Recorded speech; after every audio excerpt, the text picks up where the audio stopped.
Hai semua, kali ini aku mau review kisah cerita siluman ular putih yang jatuh cinta dengan manusia. Kisah ini diangkat dari legenda siluman ular putih. Legenda ini adalah cerita rakyat yang diceritakan dari mulut ke mulut di kota Hangzhou, Zhejiang.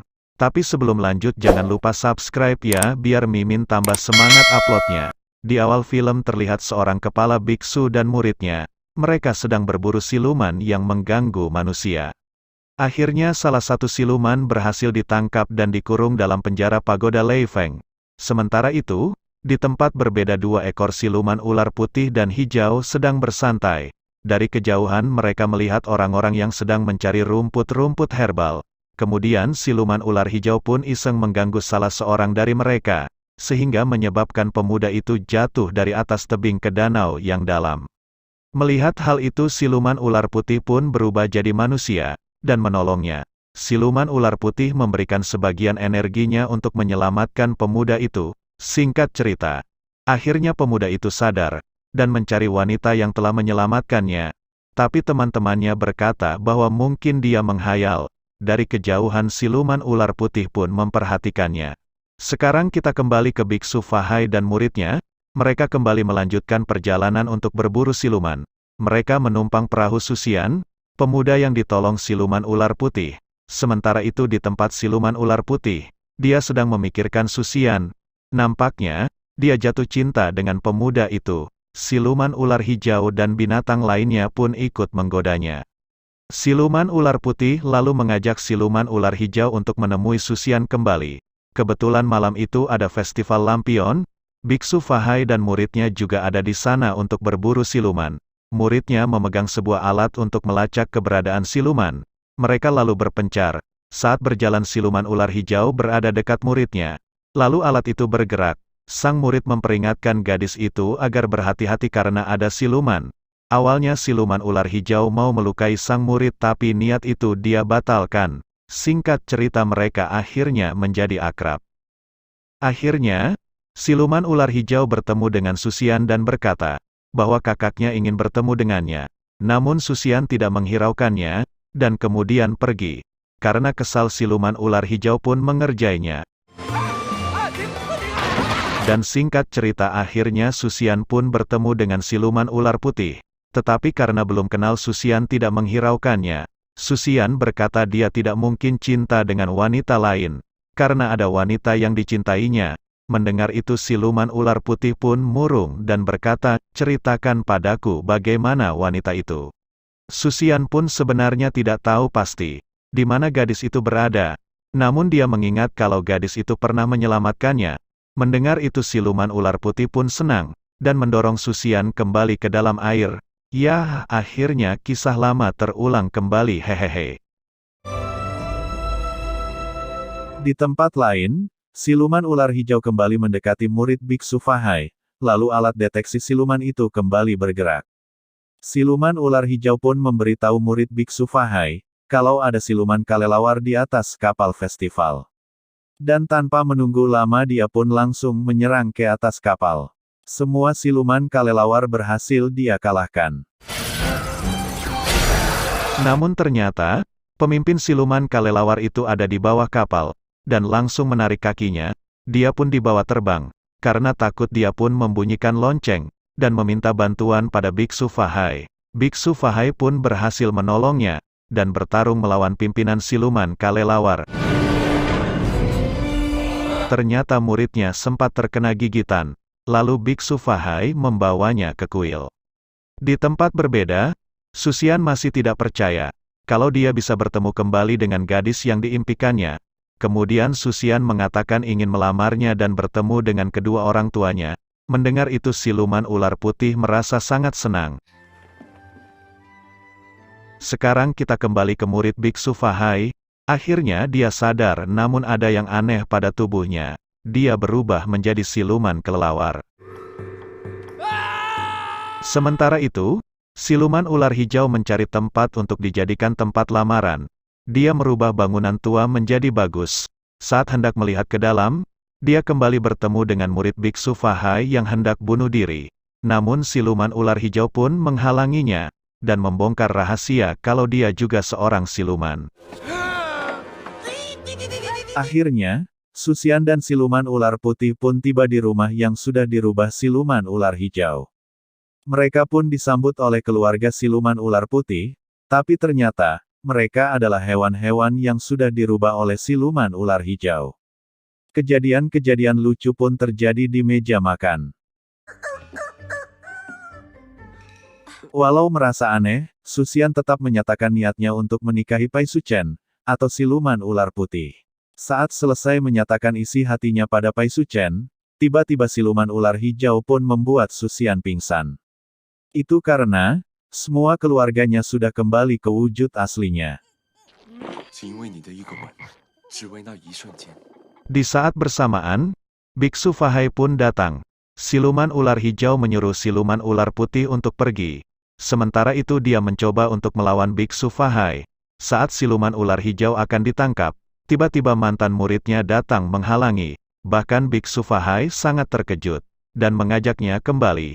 Namun ia menolaknya, lalu terbang sambil membawa siluman ular hijau.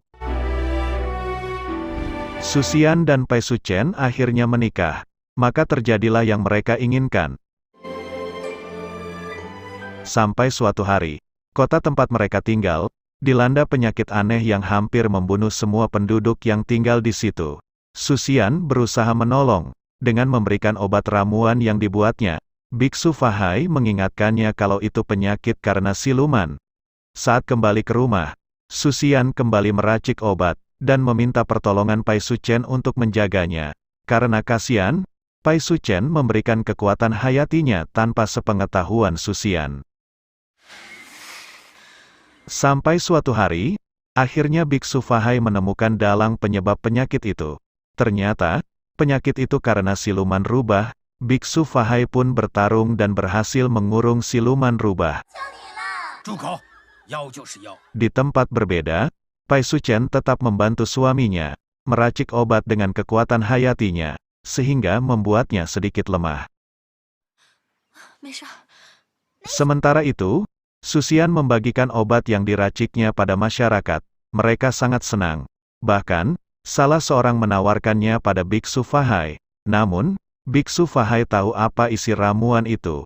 Kemudian, Biksu Fahai bertanya pada Susian, siapa yang membantunya. Lalu, Biksu Fahai memberikan hadiah pisau pada Susian. Dari kejauhan, Biksu Fahai mengamati Pai Suchen, lalu mengejarnya dan bertarung. Pai Suchen pun terpojok, lalu Biksu Fahai pun mengingatkannya, untuk pergi meninggalkan kehidupan manusia. Pai Suchen berkata, dia sangat mencintai Susian. Biksu Fahai berkata, kalau dia tahu kau ular apakah dia masih mencintaimu? Jangan buat Susian menangisimu. Lalu Biksu Fahai pergi, dan memberi Pai Suchen kesempatan untuk segera meninggalkan dunia. Malam itu, Susian pulang dengan membawa pemberian penduduk desa, yang telah ditolongnya. Lalu, mereka bersulang meminum arak, pemberian penduduk desa. Namun, tiba-tiba Pai Suchen merasa sakit. Itu karena, arak itu adalah penangkal bisa ular. Kemudian, Pai Suchen bersembunyi ke kamar. Pai Suchen sadar, kalau waktunya tidak lama lagi. Ia pun meminta Susian mengatakan perasaannya seperti pertama melamarnya. Pai Suchen pun menangis mendengarnya. Kemudian Biksu Fahai berdiri di hadapannya. Pai Suchen pun berubah menjadi ular kembali, dan bertarung melawan Biksu Fahai. Melihat perkelahian antara ular dan Biksu Fahai, Susian pun mengambil pisau pemberian Biksu Fahai, lalu menusuk ular itu.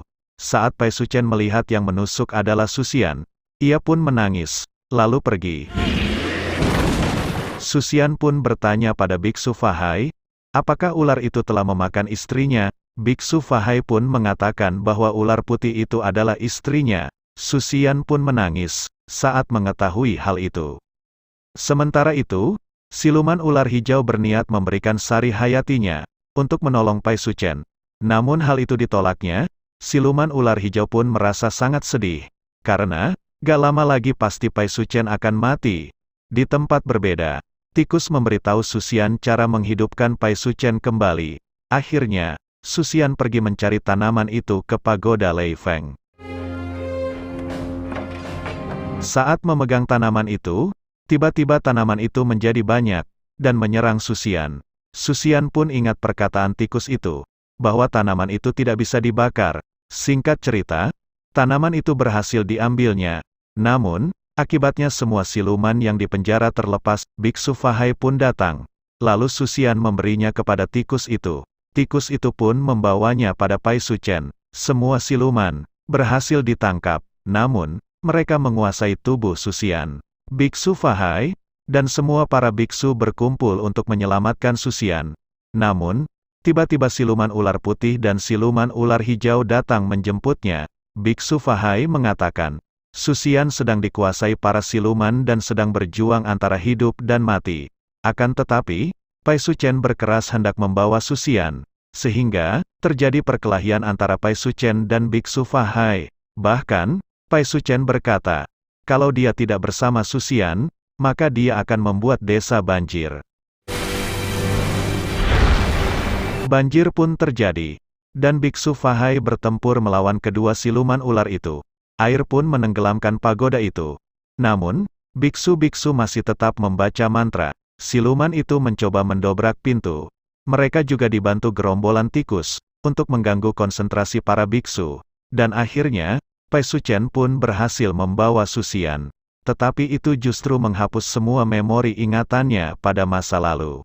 Saat Biksu Fahai datang, Pai Suchen pun menuduh, kalau Biksu Fahai yang menghilangkan ingatan Susian. Kemudian dia menyerang Biksu Fahai, dan siluman ular hijau pun menelan Biksu Fahai. Tetapi Biksu Fahai berhasil lolos, dengan melukai siluman ular hijau, walaupun dia juga terluka. Dari kejauhan, terlihat mantan muridnya, membantu biksu-biksu yang tenggelam. Kemudian, dia juga membantu siluman ular hijau yang terluka. Kita kembali ke Biksu Fahai, dia pun lalu berdoa, dan berhasil mengurung Pai Suchen di dalam sebuah pagoda. Pai Suchen pun menangis, dan memohon pada dewa, agar bisa bertemu dengan Susian. Dewa memberinya kesempatan. Biksu Fahai pun mengangkat pagoda itu, dan membiarkan Pai Suchen bertemu dengan Susian. Sambil menangis Pai Suchen mencoba mengingatkan Susian. Dan saat Pai Suchen mencium Susian, ingatannya pun kembali. Namun mereka harus berpisah, mereka berdua sangat sedih, karena harus dipisahkan oleh tembok pagoda. Pai Suchen kembali ke bentuk ular, sedangkan Susian, akhirnya memilih untuk tinggal di sekitar pagoda.